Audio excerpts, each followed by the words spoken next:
out as a young teenager that my mom and dad tried to manually abort me, and I just wanted to belong. I was sexually abused as a child at the age of 5 years old. On the outside, I looked normal, but on the inside, I had a very dark, dirty secret. I started using drugs when I was 13 years old. I wanted to be part of the in crowd and belong to someone, so, and that's what they were doing. They were smoking weed, and that's how it all started. I turned my back on my daughter when she was 5. The only other option for her was to live with her alcoholic father, and I chose drugs and men over her. It stole my identity, it stole who I was. It decayed my heart. I was just existing, I was empty. I've always felt perverted and dirty. I've never felt like I was clean inside. I had no identity. At 5, I was molested. My main drug at the end that I used was crack cocaine because it was a very quick numbing of everything, but up until that point, it was anything. I was sexually abused at the age of 5 by my mother's first husband. I started out with smoking marijuana, and I smoked crack before, used cocaine, but whenever I started using meth is when I really found what I really liked. I was 44 years old, 25 years living homeless, prostitute, crack addict by then. And at 44, I was abducted by a gang, and I had a very traumatic gang rape. And so I just remember crying out and asking God to help me, that I didn't want to die Jane Doe, and that I'd do anything if He would just help me. I'd been in jail, in and out of prison for 10 years. I was in jail, and my daughter sent me a picture of her crying. And when she sent that picture to me, it just changed my life. I said, I've got to do something different. I've got to do something different with my life. So I found the Potter's House. We're the Potter's House for Women. We are a Christian discipleship program, a nonprofit residential program that treats women that have been addicted to alcohol, drugs, pills, any kind of addictive behavior. We are not a rehab. There are just thousands of rehabs across the country. Because we realize the real problem are not drugs and alcohol. The real problem is deep inside. There's something that needs to be fixed, and only the Lord can fix that deep internal problem. We are a 9-month discipleship program, and during this 9 months, the ladies are required to do chores. We teach them how to be ladies. We have Bible studies throughout the day. The ladies also have parenting classes. We have coping skills. We teach life skills.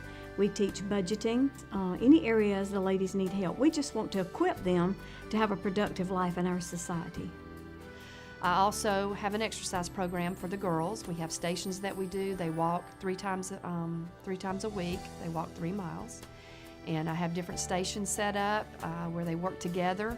They have to learn to help each other and assist each other and also get the exercise that they need.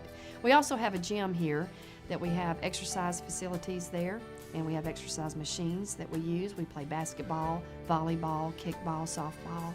We also go to Impact and feed the homeless on Wednesday mornings.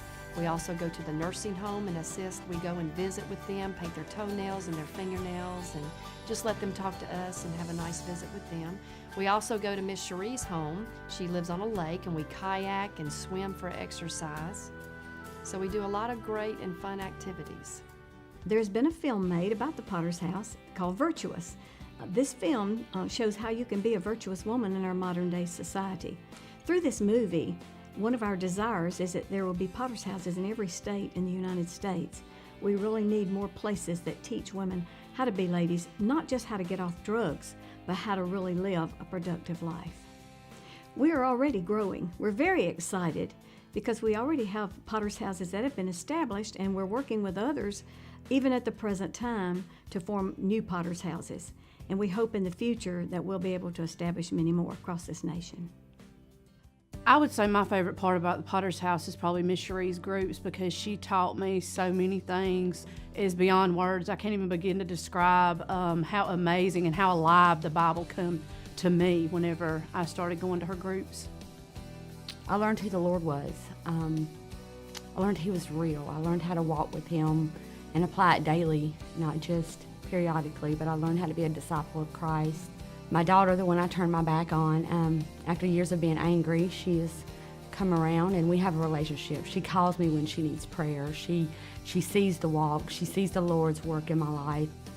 What God is doing in my life today is He's showing me how to walk and how to be this woman of God that He's creating in me. And I've got my family back. I'm learning how to take my position back in my family and to live a life. I never dreamed I could be a woman, much less a woman of God. The Potter's House is a home of love, warmth, comfort, restoration, and hope. It's a place where these ladies find who they are and they can finally live the life that Christ has wanted them to live. The Potter's House gives me confidence. The Potter's House gives me strength. The Potter's House gives me hope. Thank you, Potter's House.